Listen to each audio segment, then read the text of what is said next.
The idea behind this was for something to grow out of the MEP approach, which has largely been built around singing.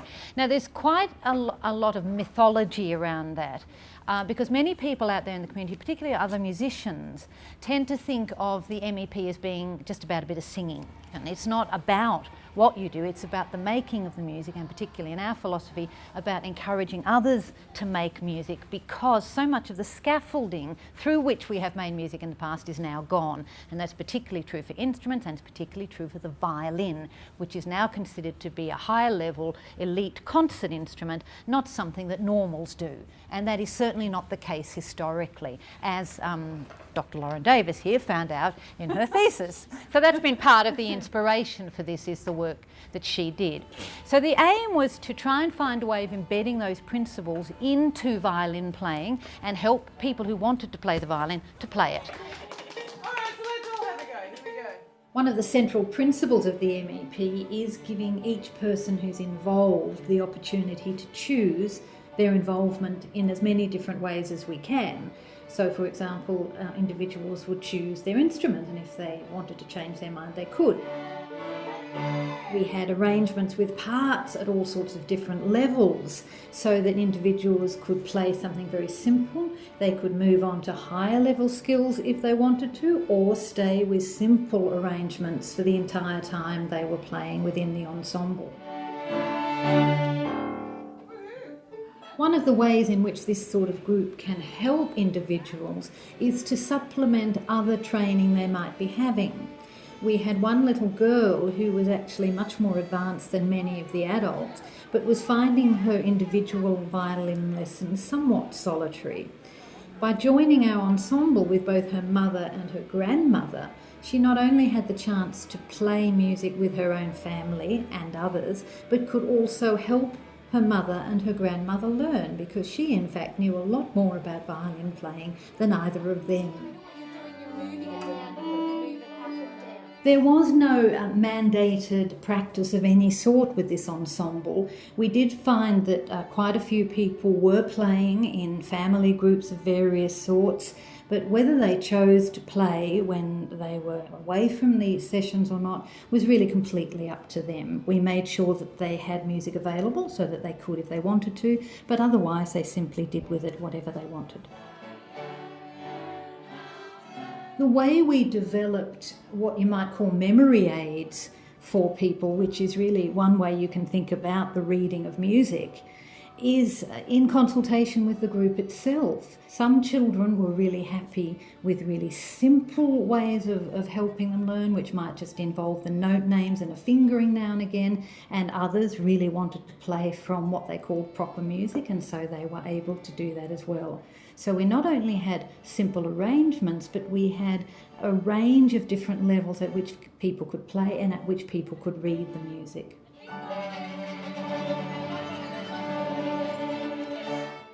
Basically what that means in our terminology is you just get people engaging, you get people helping each other to engage, whatever their different levels, and you don't worry specifically about their skills, that is a secondary sort of thing.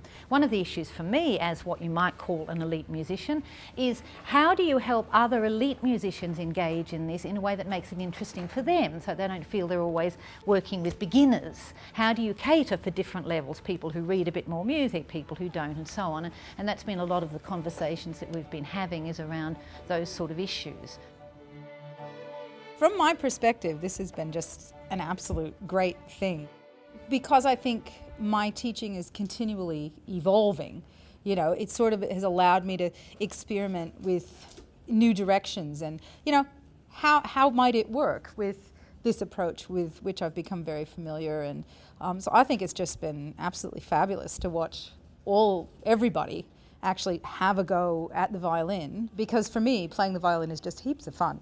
And if I can share that and bring that joy to somebody else, that's half of it. And not worrying so much about, getting to a point where you might want to play in the Sydney Symphony, or, you might, but, you can have an awful lot of fun playing with your family, with your friends, with people at school, without worrying terribly much about whether you're going to be an elite musician or not.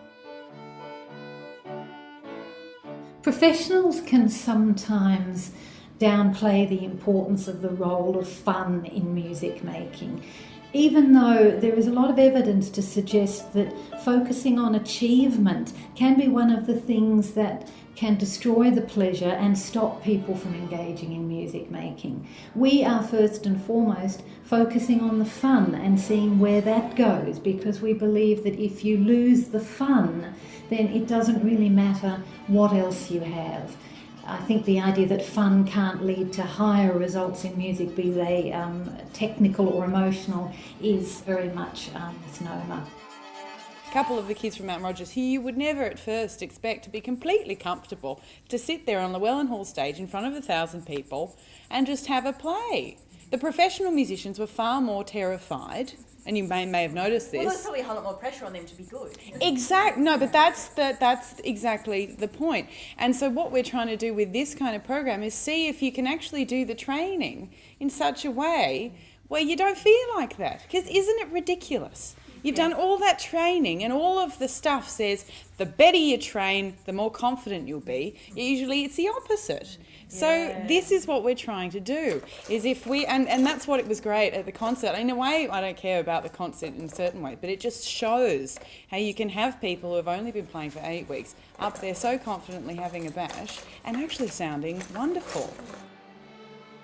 One of the dreams I have with this program is to produce some potential professional musicians who don't suffer ever from stage fright. I don't mean everybody does all the time, but it might surprise you the extent to which people, for example, in symphony orchestras, suffer from this, self-medicate in various ways and so on, because of the amount of fear they have. And you can see it starting very young if you don't go about it in the right way. That's what I'm excited about. It's not that I have to turn out professional musicians, but wouldn't it be great if the things you are expressing and feeling were just there all the time for everybody making music? My project is mainly focusing on the Year 5 and 6 group at Mount Rogers on Friday, and so mainly I'm looking at how they develop musically in these 8 weeks just by learning the violin.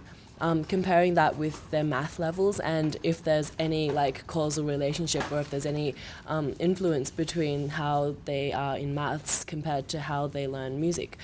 At the moment, I've just found it really interesting, and being I used to learn violin myself, how quickly they learnt in these 8 weeks compared to perhaps a more traditional setting, and how much fun they're having. So I think that's even if nothing comes out of my research, that's really important, and I think it's really cool.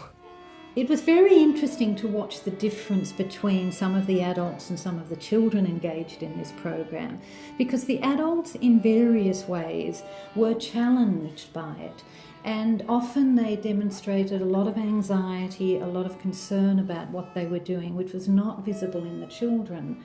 And I put a lot of this down to their previous experience in music making and how it felt at the time.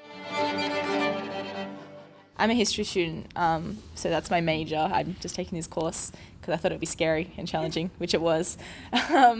So basically, I'm looking at the kind of compare those social scaffolding kind of ideas, so where people used to be able to play, in family groups or with churches and things like that, and kind of compare those scaffolds to what we're trying to recreate now.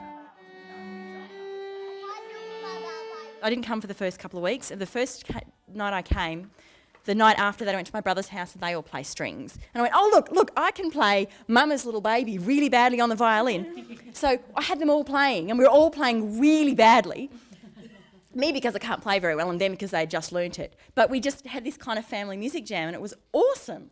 And then the week later, my other brother had a party and went, so come, bring instruments, let's have a bad music jam. And so we played bad music and had an awesome time. And I think for me a little bit, it's given me permission to play badly in public, and I don't have to be brilliant before I can have fun playing with other people. One of the things we noticed is that it's very hard for adults to get away from the idea that they're not very good. So they talk about playing badly, often when in fact at the level at which they're playing, they're doing really, really well. That's something children tend not to do. They tend to be very excited and happy about their skill development. I had no music background, and I was quite cheekily saying to Nicole, we were sitting on a spin bike at the gym together waiting for the class to start. I said, well, I'll come if you can get me a double bass. And she said, oh yeah, I'll bring one tomorrow. And I went, well, they don't fit in cars. And she said, they do. And I went, okay, well, I guess I'm starting tomorrow. Secretly, I had always wanted to play the double bass, and it is on my bucket list, so I'm very excited that I can now go. I've done that on Llewellyn Hall stage. And I think I had the same perception that it would take 5 years of scales before you'd learn a song. I didn't have 5 years. You know, if I have the attention span of a 2-minute noodle. If I am going to play, I want to be playing songs on the first lesson, and we were. So how great is that? So I think for me, all the people that I've told about who know me and know what I'm like, and I've said I don't read music, for the first 3 weeks, I kept on getting confused if it was GDAE or GDAE, and I just played both ways until I found the song. And that was fine too, but I've worked it out now. And so friends of mine who know me think you've got up and played at Llewellyn Hall after 7 minutes of lessons, and you are confident enough to do that because of the way that there's no pressure. I mean, I can't remember who said it, might have been you who said playing the right note is a bonus. It's an optional in our program. And how great is that? So every time I played the note, I went, bonus, great. So, you know, I'm a teacher. My conversations that I've had with kids since starting is, you know what, if I can learn the double bass at my age and do that and have a go, then you sure as hell can have a go at that maths question.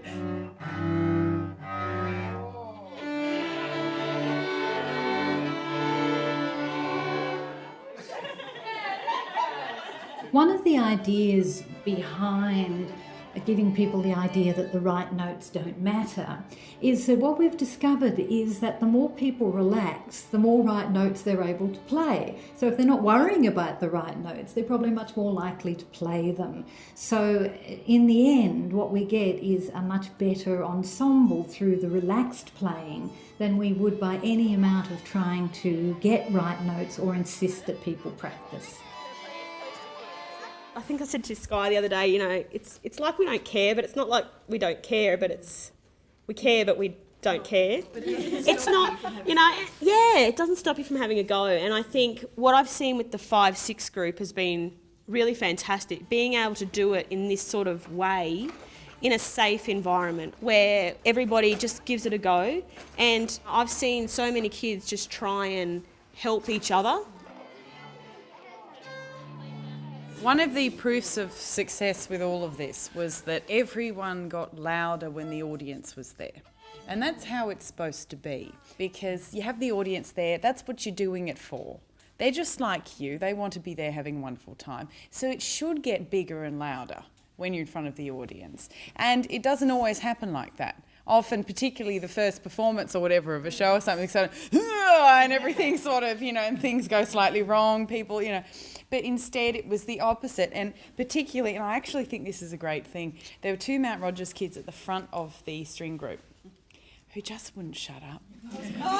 They just wouldn't shut up, and a couple of times I thought, why aren't they shut up? We're doing a concert. Then I thought, isn't it cool that they just don't see this as that kind of, they were like, yeah. Anyway, and blah, blah, blah, blah, you know, they were playing the whole time, and half of it I'm sure we hadn't done with them, but they were playing it anyway. They were just having a go. It was extraordinary.